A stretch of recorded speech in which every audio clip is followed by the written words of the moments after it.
Ако имаш MyPost сметка, това видео е за теб. Здравейте, аз съм Анита, собственик на малък бизнес и притежател на MyPost сметка и MyPost устройство.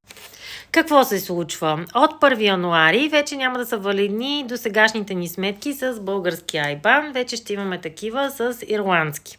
Сметките няма да бъдат в лева, а ще бъдат в евро. Това така или иначе ще бъде валидно за абсолютно всички сметки. Кои са най-важните неща, които трябва да направиш?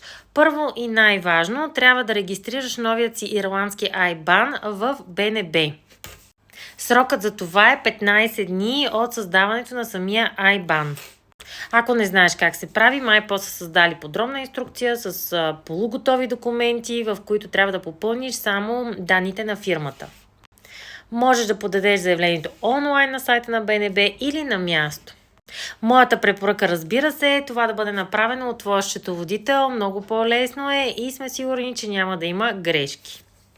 Второ, задължително информирай всичките си контрагенти, от които очакваш плащания по банка за промяната в твоя IBAN. Колкото по-скоро, толкова по-добре. Номера на новата ти сметка, както и точната дата на създаването й, можеш да намериш в профила си в MyPost. За всякакви въпроси не се колебай да се свържиш с MyPost. Било то с търговеца, от който си заявил и закупил устройството, или с контактния им център.